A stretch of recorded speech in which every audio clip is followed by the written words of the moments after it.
سر یہ جو انبیاء کے بارے میں پھر کیا قبروں میں ان کے بارے میں کیا عقیدہ ہے؟ یہ قرآن موت تو برحق ہے نا. موت کیا ہے؟ برحق ہے سب کے اوپر. کل نفس ذائقۃ الموت، ہر نفس پر کیا ہے؟ موت. کل من علیہا فان. یہ جو آگے جو تھوڑا بہت یہ چل رہا ہے نا، وہ انبیاء کی جو زندگی ہے وہ برزخی زندگی ہے. اور مرنے کے بعد قبر کے بعد، قبر تو شروع کی سارا برزخ ہے. قبر ساری کیا ہے؟ برزخ ہے، پردہ ہے. اور اس کی حقیقت اللہ ہی بہتر جانتا ہے. ہاں انبیاء کا یہ معجزہ ہے کہ ان کی جسم محفوظ ہیں. ان کی جسم کیا ہے؟ ان الحدیث ہے اللہ کے نبی کا فرمان ہے ان اللہ حرم علی الارض ان تأکل اجساد الانبیاء. بے شک اللہ نے زمین پر حرام قرار دیا ہے کہ وہ انبیاء کی جسم کو کھائے. انبیاء کی جسم کو زمین نہیں کھا سکتی. نہیں کھا سکتی. کیوں نہیں کھا سکتی؟ اللہ کا کیوں نہیں کھا سکتی؟ یہ ان کا معجزہ ہے. یہ کیا ان کا معجزہ ہے. اگر ہم کہیں کہ اس لیے نہیں کھا سکتی کہ زندہ ہیں تو پھر تو یہ معجزہ نہ ہو. زندہ میں اگر زمین میں دفن ہو جاؤں، اگر یہ آپ دیکھتے نہیں ہیں یہ زلزلہ آتا ہے تو بہت سارے لوگ نیچے دفن ہو گئے، کئی سال کے بعد بھی نیچے سے زندہ. تو زندہ جب بندہ زمین کے اندر ہوگا تو اس کو کیڑے نہیں کھا سکتے. انبیاء کا معجزہ یہی ہے کہ روح اللہ کے پاس ہے. اعلیٰ حدیث موجود ہے، بخاری شریف کی حدیث ہے، اللہم بالرفیق الاعلیٰ. اللہ میں رفیق اعلیٰ کو پسند کرتا ہوں. جیسے حدیث ہے اللہ کے نبی نے فرمایا ان اللہ خیر عبدا، اللہ نے ایک بندے کو اختیار دیا ہے بینما عنده وعند اللہ، کہ وہ دنیا میں رہنا چاہتا ہے یا اللہ کے پاس آنا چاہتا ہے. فاختار ما عند اللہ، تو اس نے کس کو اختیار کر لیا؟ اللہ کے پاس جو تھا نا، اللہ کو اختیار کر لیا. تو آپ سورۃ مطففین پڑھیں نا، وہاں پر ذکر ہے علیین اور سجین کا. سجین کا در ہے 7 زمینوں کے نیچے، علیین کی طرح ہے 7 آسمانوں سے اوپر. تو نیک لوگ جو ہوتے ہیں ان کی ارواح کہاں چلی جاتی ہیں؟ علیین میں. اور برے لوگوں کی روحیں کہاں جاتی ہیں؟ سجین میں. اور یہ جو جسم ہے نا، یہ اللہ رب العزت نے انسانیت کی تکریم کے لیے، انسانیت کی عظمت ظاہر کرنے کے لیے، انسان کے مقام اور وقار کو ظاہر کرنے کے لیے حکم دیا ہے کہ اس کو دلہن کی طرح سجا کر، کفن، اس کو غسل دے کر، کفن پہنا کر اس کو مٹی کے اندر دفن کریں.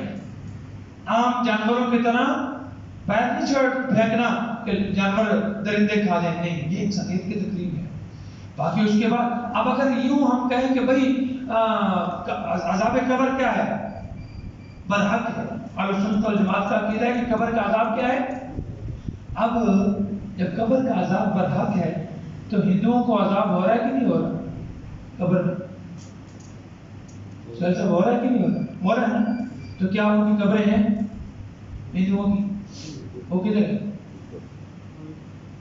وہ تو جلا دیتے ہیں. جلا کر راک کہاں پھینک دیتے ہیں؟ سمندر میں بہا دیتے ہیں. پھر تو وہ عذاب سے بچ گئے. فرعون کی لاش کہاں پڑی ہے؟ احرام مصر میں ہے.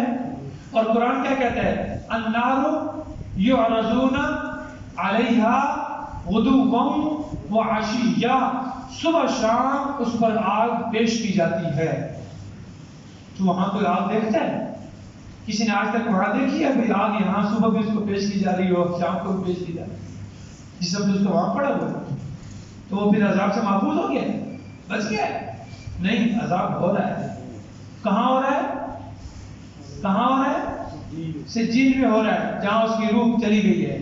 ہاں قیامت والے دن جب اللہ اس جسم کے ساتھ دوبارہ روح کو ملائیں گے تو پھر وہ جو جہنم کا عذاب ہوگا نا، وہ اس جسم کے ساتھ پھر شروع ہوگا. مکہ شریف جڑا قبرستان ہے وہ جی جان کا اتفاق ہوا تو ماشاء اللہ بڑا خوبصورت انہیں دفتر جہاں بنایا وہ گھاٹ رکھ دیں تو جی بھی میت خانہ کعبہ کی جالی دفن ہوئی وہ قبر پکیاں.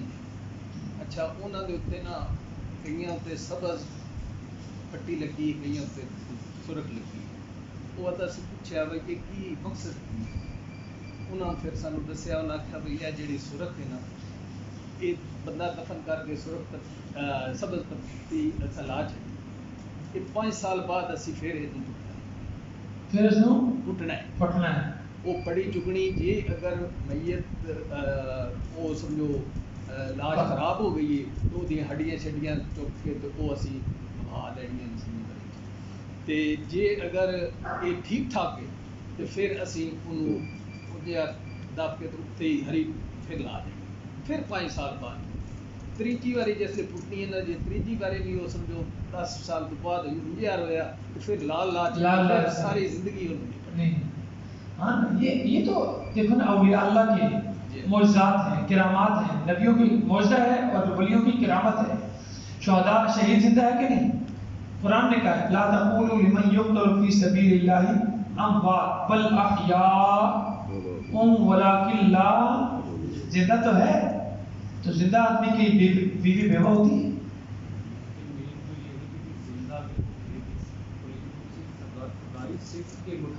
ہاں یہی ہے اصل چیز یہی ہے وہیں سے بات شروع کرتے تو باقی لوگوں کو بھی جو ہے زندہ تصور کرنا شروع کرتے. ہاں بات یہی ہے. قرآن یہی سمجھانا چاہتا ہے کہ ایک اللہ زندہ ہے اور اللہ ایسا زندہ ہے کہ اس پر کبھی موت نہیں ہے اور انسان سارے کے سارے کیا ہیں انہوں نے موت کا مزہ چکھنا ہی چکھنا ہے.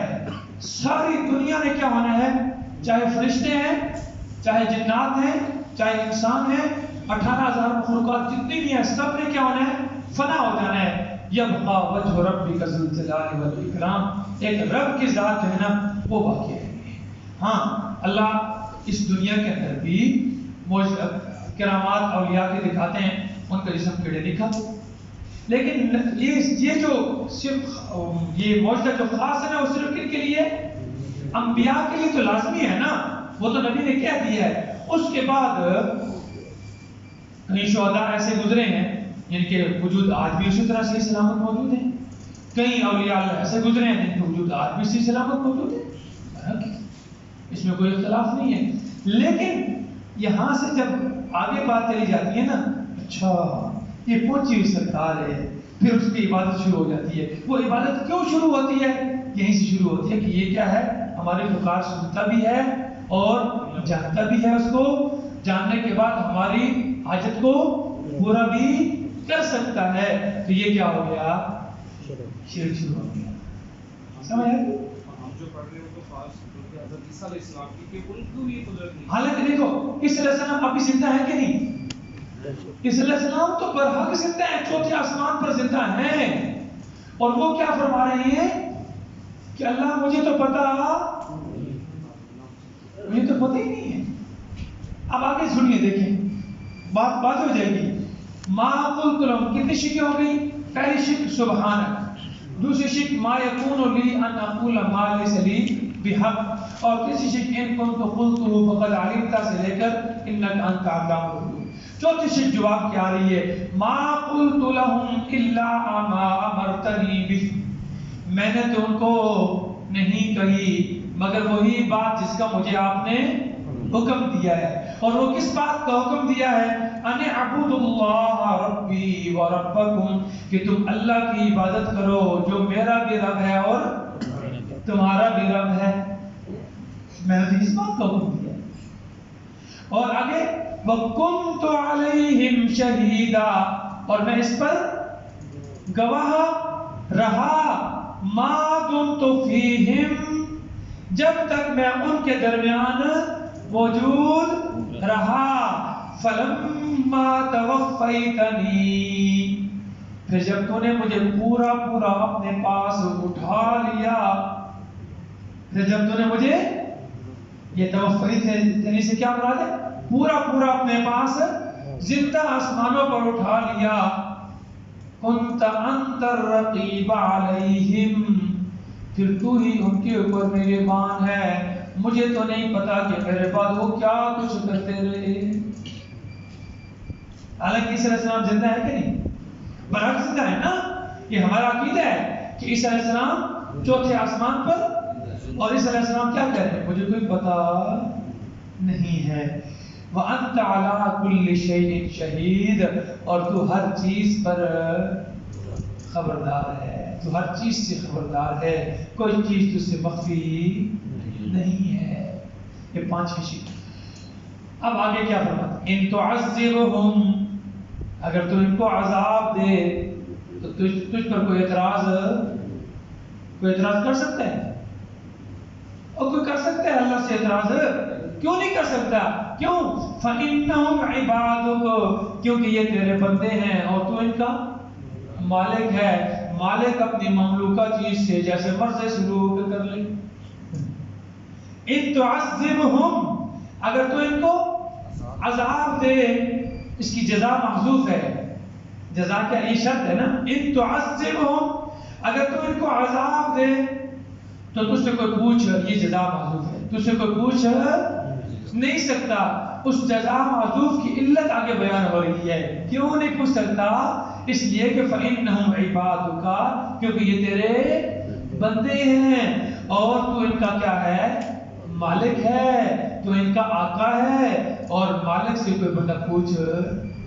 وَإِن تَغْفِرْ لَهُمْ، اور اگر تو ان کو بخش دے، اگر تو ان کو، اس کی جزا بھی محذوف ہے، اگر تو ان کو بخش دے نا تو اس پر قادر ہے، تو کر سکتا ہے، تیرا اختیار ہے، تیرے اختیار میں ہے. کیوں؟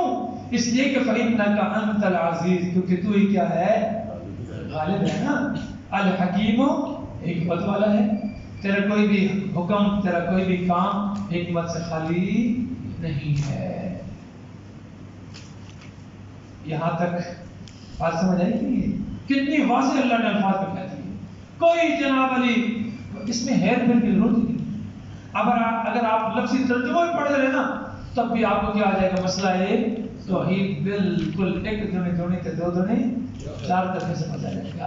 اللہ سے دعا ہے کہ اللہ ہم سب کو قرآن و سنت کو سیکھ کر سمجھ کر اس کے مطابق اپنی زندگی گزارنے کی توفیق عطا فرمائے.